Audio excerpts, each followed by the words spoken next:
সর্বস্তরের কর্মকর্তা, সদস্যবৃন্দ এবং উপস্থিত সম্মানিত সুধীমণ্ডলী, আসসালামু আলাইকুম।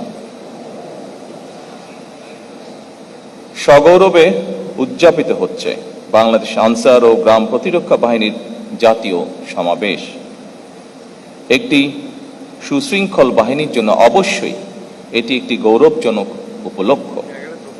এই শুভ লগ্নে আমি এই বাহিনীর সকল পর্যায়ের কর্মকর্তা, কর্মচারী এবং তৃণমূলের অকুতোভয় আনসার, ভিডিপি সদস্যা আপনাদের প্রত্যেককে জানাই আন্তরিক অভিনন্দন এবং শুভেচ্ছা।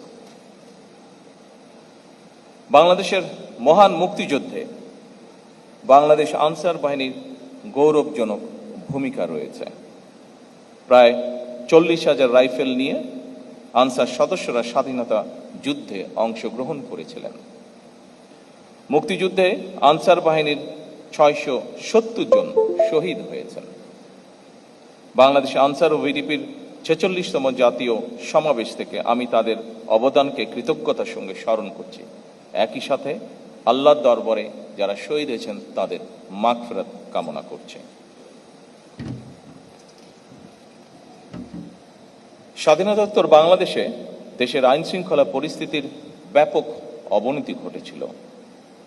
দেশে এক অস্থিতিশীল এবং অরাজক পরিস্থিতির সৃষ্টি হয়েছিল।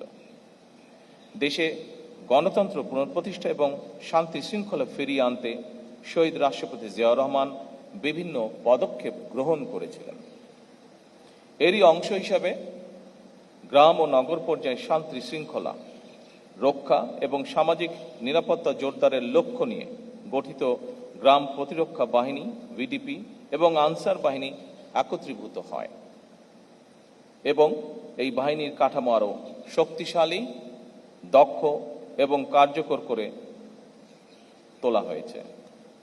স্বাধীনতার ঘোষকের এই দূরদর্শী পদক্ষেপই আনসার ও ভিডিপিকে আজকের বহুমাত্রিক, জনসম্পৃক্ত এবং গণপ্রতিরক্ষায় সক্ষম বাহিনীতে পরিণত করার ভিত্তি স্থাপন করেছিল।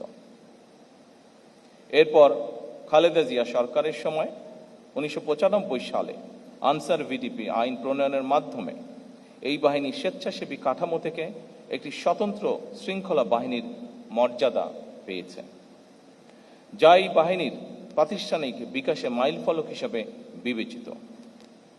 এই যুগান্তকারী পদক্ষেপের ফলেই আজকের আনসার ও গ্রাম প্রতিরক্ষা বাহিনী একটি গণমুখী প্রতিরক্ষা শক্তি এবং প্রান্তিক সক্ষমতার উৎস হিসাবে প্রতিষ্ঠিত।